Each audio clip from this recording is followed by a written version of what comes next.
ትዳራቸውን የፈቱ 5 ታዋቂ አርቲስቶችና ቲክቶከሮችን ዝርዝር በዚህ ቪዲዮ ታገኛላችሁ። ለምን ተዋደው በጣም ተነግሮላቸው ትዳር ውስጥ ይገቡና ከዛ በኋላ ደግሞ ወዲያው ትዳራቸው ተፋቱ ሲባል እንሰማለን።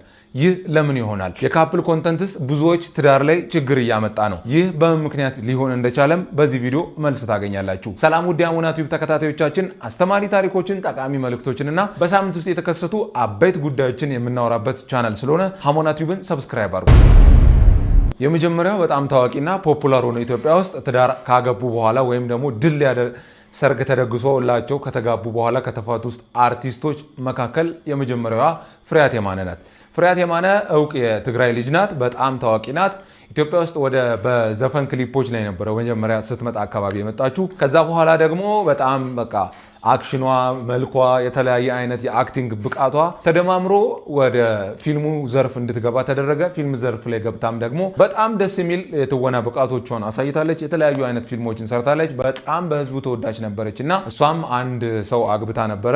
በጣም ድል ያለ ሰርግ ነበረ። በጣም መነጋገሪያ የሆነ የትዳርም የሰርግም ጊዜ ነበራት እና በጣም ህዝቡ በቃ ወዷቸው በቃ እንደነሱ ካልተኮነማ ምኑን ትዳር ሆነ የሚባል አይነት ሆነ አኳን ሰርግ ነበራቸው የነበረው። ከዛ በኋላ ግን ከተጋቡ በኋላ ከጥቂት ጊዜያት በኋላ እንደተፋቱ ነው የሰማነው። በጣም ያሳዝናል። ትዳር እኔ ማምነው መግቢያ እንጂ መውጫ በር አለው ብዬ አላስብም። አንድ ሰው ትዳር ውስጥ ከገባ በኋላ ነገሮችን እያረሙ ሁለቱ እየተራረሙ የሚቀጥሉበት እንጂ አንዱ ደበረኝ ብሎ አንዱ እንዲያረገኝ ብሎ መውጣት የሚወጣበት ቦታ አይደለም ብዬ አስባለሁ እና ትንሽ ከባድ ነው ትዳር አንዴ ተገብቶ ሲወጣ እና ትዳራቸውን ከፈቱ ታዋቂ አርቲስቶች መካከል የመጀመሪያዋ ፍሬያት የማነ ናት። በሁለተኛ ደረጃነት ላይ ደግሞ እዚህ ዩቲዩብ ላይ በጣም ታዋቂ ከሆኑት በጣም መነጋገሪያ ከሆኑት ውስጥ የመጀመሪያዎቹ አብርሽና ሩታ ናቸው። አብርሽና ሩታ በጣም መነጋገሪያ የሆነ የሰርግ ጊዜ ነበራቸው። የእነሱን ፍቅር ሲጣሉ ሲታረቁ የተለያየ አይነት ሪያሊቲ ሾውን ነው የሚያሳዩት ስለ ትዳራቸው። በጣም በቃ የተለያዩ አይነት ነገሮችን ነው በዩቲዩብ እየቀረጹ የሚያስተላልፉትና ስለ ትዳራቸው ስለ ፍቅር ህይወታቸው። እነሱም ያው ሰርጋቸው ዱባይ ላይ እንደነበረ ይታወቃል። ኦዲየንሶቻችን ዱባይ ላይ ነው ያሉት። ስለዚህ እዛ ሄደን ከነሱ ጋር አብረን ነው የምናሳልፈው ብለው ነበር የሄዱት። በጣም መነጋገሪያ የሆነ የሰርግ ጊዜ ነበራቸው። እነሱም አሁን ተጋብተው ከዛ በኋላ ከመጡ በኋላ አርግዛ ኦልሬዲ ያለ በጣም ብዙ ግጭቶች እንደተፈጠሩም ያው ሪያሊቲ ስለሆነ ዩቲዩብ ላይ የሚለቀቅ ስለነበረ እያየን ነበረ። ከዛ በኋላ ግን አርግዛ ከወለደች በኋላ በጣም ጥሩ የማይመስሉ ነገሮች እየተከሰቱ ነበረ። እነሱም በቪዲዮቸው ላይ ተፋተናል ብለው እንደተፈራረሙም እየገለጹ ይገኛሉ። እውነት ነው ውሸት ነው የሚሉም ሰዎች አሉ። ግን ያው እኛ ራሳቸው ወጥተው ተፋተናል እስካሉ ድረስ የእነሱን ቃል ነው ምናምነው። ለዩቲዩብም ብለው ነው ምናምን የሚሉ ሰዎች አሉና እኛማ ምናምነው ያው ያሉትን ስለሆነ እንደተፋቱ እየተገለጸ ይገኛል። በሁለተኛ ደረጃነት የተፋቱት አብርሽና ሩታ ናቸው። በሶስተኛ ደረጃነት ላይ ደግሞ የተጠቀሰው ታዋቂው አርቲስት የሆነው በጣም እውቅ ነው፣ ኢትዮጵያ ውስጥ ብዙ ፊልሞችን ሰርቷል። ሄኖክ ድንቁ ነው። ሄኖክ ድንቁ በጣም ብዙ ፊልሞች ላይ ተሳትፏል። ሰው ለሰው ድራማም ላይ ተሳትፏል። በጣም እናውቀው ነበር እዛ ድራማ ላይ። ከዛ በኋላ የተለያዩ አይነት ፊልሞችም ላይ ተሳትፏል። በመልኩም ካያችሁት በጣም ቆንጆ ነው፣ ረጅም ነው፣ ሰውነቱ ሙሉ ደንዳና የሆነ ሰው ነው። ያው በንግግሩም ቢሆን ብዙዎችን ማሳመን የሚችል አይነት ሰው ነው። እሱም ደግሞ ሄኖክ ድንቁ አርቲስት ሜላት ነብዩ ጋር ተጋብቶ እንደነበረ ብዙ በማህበራዊ ሚዲያ ተለቆ ነበረ። እነሱም ትዳራቸው በጣም ጥሩ ተብሎ ይወራ ነበረና እሷም ስለሱ ስላለፈ ላይፍ አያስጨንቀኝም ሲሉ ነበረ። እሱም ደግሞ በጣም በቃ ያለፈ ላይፍ አያስጨንቀንም አሁን ስላለው ነው የምናስበው ሲባባሉ ነበረ።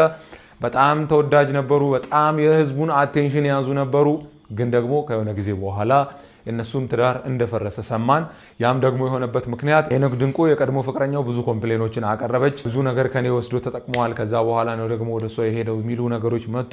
ከዛ በኋላ የተለያዩ አይነት የቴሌግራም ቮይሶች ምናምን ከተለያዩ አይነት ሴቶች መምጣት ጀመሩ። ሄኖክ ድንቁም ያው ስሙ ትንሽ መጥፋት ጀመረ። ከዛ በኋላ ከሜላት ነብዩም ጋር ደግሞ እንደተፋቱም መስማት ጀመርን ማለት ነው።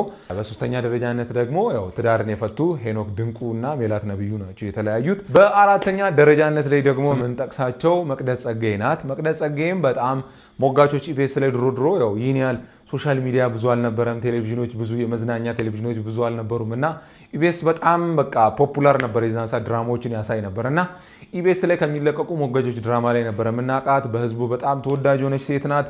የትወና ብቃቷ በጣም አስገራሚ የሆነች ሴት ናት እና በጣም የእሷም ትዳር መነጋገሪያ ነበረ። ውድ ሰርግ ነበር የነበራት። በጣም ኤክስፔንስ የሚባል ወይም በጣም በቃ ድል ተደርጎ የተደገሰ አይነት ሰርግ ነበረ። በሰርጓ ቀን ያልተገኘ አርቲስት አይነት አልነበረም። በሱም በኩል በጣም ብዙ ተዋናዮች ታዋቂ ተዋናዮች ሚዜዋ ነበሩ። ግን ደግሞ በመጨረሻው ደግሞ እነሱም ከትዳራቸው እንደተፋቱ ሰምተን ነበረ። ያው ትዳራቸውን ተፋተዋል። በአምስተኛ ደረጃነት ላይ ደግሞ በጣም በቲክቶክ የምናውቃቸው ናቸው። ልዩና ቅዱስ ይባላሉ። ልዩና ቅዱስ ደግሞ በጣም በቲክቶክ መነጋገር የሆኑ ሰዎች ናቸው። በጣም እውቅና ያላቸው ሰዎች ናቸው። በጣም ይወደዱም ናቸው። ትዳር እንደነሱ የሚባል አይነት ሰዎች ነበሩ። ልዩም ለእሷ የሚያደርግላት እንክብካቤ ሲታይ፣ እሷም ደግሞ ለእሱ የምታደርግለት እንክብካቤ ሲታይ፣ በዛ ላይ ደግሞ ከልጅነት ከሚባል እድሜ ጀምሮ ነው በጣም አብረው የነበሩትና በጣም በቃ እንዴት ነው ይሄን የመሰለ ባል ኬት ነው ያገኘሽው? እችን የመሰለች ሚስት ኬት ነው ያገኘኸው? የሚባልበት አይነት ላቸው የሚባል አይነት ትዳር ነበር እና በጣም በቃ በእርግዝናዋም ጊዜ የሚንከባከባት የሚያደርግላት ነገር እሷ የምታደርግለት ነገር በየጊዜው ጠዋት ተነስታ ምግብ ስታበስል ብቻ በቃ እንደነሱ ትዳር ካልሆነ ምኑን ትዳር ሆነ የሚባል አይነት ትዳር ነበራቸው። እነሱም ግን መጨረሻ ሲፋቱ አየናቸው ማለት ነው። እናም ብዙ ጊዜ ህዝቡ ተስፋ ይቆርጣል። በጣም የሚወዳቸው ሰዎች ሲጋቡ ደስ ይለዋል። ከዛም ወዲያው ተለያዩ ሲባል ደግሞ ያዝናል። ትዳር ምንድን ነው ማይቆይበት ነው አይነት የሚሉ አመለካከቶች ያድራሉ ማለት ነው። እና አሁን ለምን ትዳሮች ይፈርሳሉ? የታዋቂ ሰዎች ትዳር ለምን ይፈርሳል ካላችሁ ማህበራዊ ሚዲያ ላይ የሚወጡ ትዳሮች አይበረክቱም። ምክንያቱም ለስህተት በጣም የተጋለጡ ናቸው። ለምሳሌ በግል ማንም ሳያውቃችሁ ስህተት ብትሰሩ ለመታረቅ ብዙ ለማሰብ ጊዜ ታገኛላችሁ። የተለያዩ አይነት ሀሳቦችን ለማሰብ ኢቭን ይቅርታ ለማድረግ ራሱ አይከብዳችሁ። አሁን ግን ማህበራዊ ሚዲያ ላይ ሲወጣ ትንሽ አንዱ የሚሰራውን ስህተት ሰው ያጋናል፣ በሱም በኩል ይጋነናል። በቃ ከዛም በኋላ እናንተ ምንም አላላችሁም፣ በቃ ሰው ይዋጋል። ያን ስታዩ እናንተ ትረበሻላችሁ። ብቻ የተለያየ አይነት ነገር ይሆንና ሴንሲቲቭ በሆነ ፓርት በቃ የሆነ በቀላሉ ትዳሩ ሲፈታ ይታያል። ማህበራዊ ሚዲያ ላይ የሚወጣ ትዳር አይበረክትም። ይሄ እዩኝ የሚል ትዳር አይበረክትም። በተጨማሪም ደግሞ አሁን በጣም የሰዎች ትዳር ላይ መጥፎ ጥላ እያጠላ ወይም ደግሞ የሰዎችን ትዳር ወደ መጥፎ ሁኔታ እየመራ ካሉ ነገሮች የቲክቶክ ካፕል ኮንተንቶች ስራ ነው። ቲክቶክ ካፕል ኮንተንት ላይ ካያችሁ በጣም በቃ ሌግዠሪ የሆነ ቤት ውስጥ ነው የሚኖሩት። በጣም በቃ እሱ የሚያደርግላት እንክብካቤ፣ እሷ የምታደርግለት፣ እሱ በጣም በቃ በየጊዜው አበባ ያመጣላታል።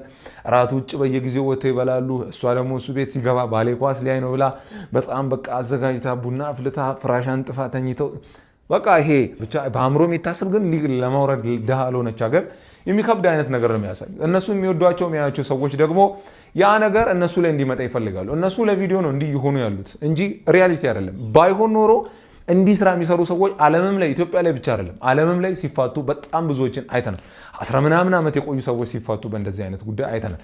እንዲህ የሚሆኑ ከሆነ ከካሜራ ጀርባ ከካሜራ ሲወርዱ እንደዚህ የሚሆኑ ከሆነ ለምን ይፋታሉ? መፋታት እኮ የለባቸውም። አያችሁ እነሱ አሁን ለእናንተ ተዘጋጅተው እንዲንበል ብለው ተዘጋጅተው ስለመጡ እንጂ ሪያሊቲው እሱ አይደለም። ባይሆን ኖሮ እንደዚቹ ቀጥለው ቢሆን ኖሮ እስኪያረጁ ነበር አብረው የሚሞቱ የነበረው። ግን ለእናንተ ስለሆነ ለፊልም ወይም ለቪዲዮ ስለሆነ ነው እንደዚህ ከጀርባ ላይ ሲጣሉ እናንተ ከዛን ጥላቸውን አታዩም፣ ነገር ሲባባሉ አታዩም፣ መጥፎ ነገራቸውን አታዩም። ጥሩ ነገራቸውን ስላያችሁ እናንተ ትዳር ላይ ደግሞ አንዴ ትጣላላችሁ፣ ትታረቃላችሁ፣ ደክሞ ባላችሁ ይመጣል፣ ላታወሩ ትችላላችሁ። በቃ ብቻ ብዙ ነገሮች ይፈጠራሉ።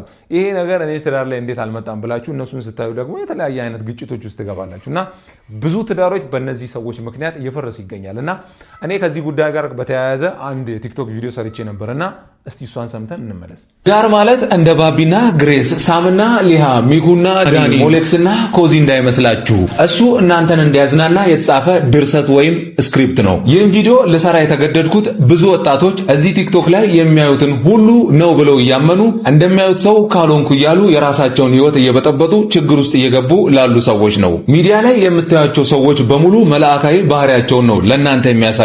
የሚያምር ነገር ብቻ ነው ለእናንተ ግልጽ የሚያደርጉት። ትክክልም ናቸው፣ መብታቸውም ነው። ለምሳሌ እኔን ከላይ እንደዚህ ስታዩኝ ዘንጧል ብላችሁ ነው የምታስቡት። እኔ ግን በቁንጣና ስሊፐር ነኝ ያለሁት። እዚህ ሶሻል ሚዲያ ላይ የሚቀርብ ነገር እናንተ ልትወዱት የምትችሉት የምታደንቁት መሆን የምትፈልጉት ነገር ብቻ ነው ለእናንተ እንድታዩት የሚደረገው። ግን እናንተው እንደምትቸገሩት ይቸገራሉ፣ እናንተው እንደምትናደዱት ይናደዳሉ፣ እንደምትጣሉት ይጣላሉ፣ ይታረቃሉ። በቃ እንደናንተው ሰው ናቸው። ስለዚህ የምታዩትን ነገር በሙሉ እንደነሱ ካልሆንኩ አይባልም። እነሱም መሬት ላይ እንደናንተው ነው የሚኖሩት።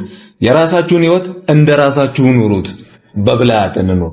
እንግዲህ ተመልካቾች ይህን ይመስላል። በጣም በቃ ብቻ ከባድ ሰው ሁኔታ ውስጥ ነው ያለውና ለሶሻል ሚዲያ የሚደረግ ነገርና መሬት ላይ እውነታ ይለያያል። ሁሉም ሰው እንደናንተው ነው የሚኖረው። ሁሉም ሰው የተለየ ነገር ምንም የለም። በቃ አሁን እዚህ ጋር ለምሳሌ ስቀርጽ እኔን በጣም በቃ ጥሩ ሁኔታ ላይ እንዳለው አርጋችሁ ነው፣ ግን ከጀርባ ካሜራ ውስጥ ያልገቡ በጣም ብዙ ነገሮች አሉ። እኔ ላይ በሩ ላይቶች አሉ። እዚህ ጋር ትርምስምሱ የወጣ ነገር ብዙ አለ በጣም ምናምን። እናንተ ግን አይታያችሁ። እናንተ የሚታያችሁ ጥሩ ነገሩ ብቻ ነው። ትዳሩም እንደዛ ነው። ለእናንተ የሚያወጡት በጣም በቃ መልካም ሲጫወቱ፣ ሲሳሳቁ፣ ፍቅሩን ሲገልጽላት ምናምን እንጂ ከጀርባ ያለውን ነገር አይገለጽም። ሲጣሉ አይናገሩም። እና ተጠንቀቁ። ትዳራችሁ በእንደዚህ አይነት ሰዎች ምክንያት እንዲፈርስ አትፍቀዱ። ማህበራዊ ሚዲያ ላይ አታብዙ ትዳራችሁን። ፎቶ ተነስታችሁ ልትፖስቱ ትችላላችሁ። የተለያየ አይነት ነገር ልታደርጉ ትችላላችሁ። የዕለት ተዕለት ጊዜያችሁን እያንዳንዱን በትዳር ውስጥ የምታደርጋችሁን ነገሮች ግን ሶሻል ሚዲያ ላይ ልታወጡ አይገባም። ደበቅ ያለ ትዳር ረጅም ጊዜ ይቆያል። ስለዚህ ተጠንቀቁ ላለው የዛሬ ቪዲዮአችን ይህን ይመስል ነበረ። በዛሬ ቪዲዮአችን የአምስት አርቲስት እና ቲክቶክ ላይ ብቻ የሚታወቁ ሰዎችን የትዳር ህይወት እንዴት እንዳገቡ እንዴት እንደተፋቱ የካፕል ኮንተንት ወይም ሶሻል ሚዲያ ላይ የሚመጣ ፍቅር ዲስአድቫንቴጁ ምንድነው የሚለውን በዚህ ቪዲዮ አይታችኋል። ሐሳብ ከተመቻችሁ ኮመንት ላይ ገብታችሁ ግለጹልኝ። በቀጣይ ሳምንት እንዲሰራላችሁ የምትፈልጉት ነገር ካለ ደግሞ ሐሳባችሁን ኮመንት ላይ ብትገልጹ መልሼ ወደ እናንተ አቀርብላችኋለሁ። በቀጣይ ሳምንት እስክንገናኝ ድረስ በደህና ቆዩ። ሀሞነቱንን ሰብስክራይብ ያደርጋችሁ ቆዩልኝ። በብልሃት እንኑር።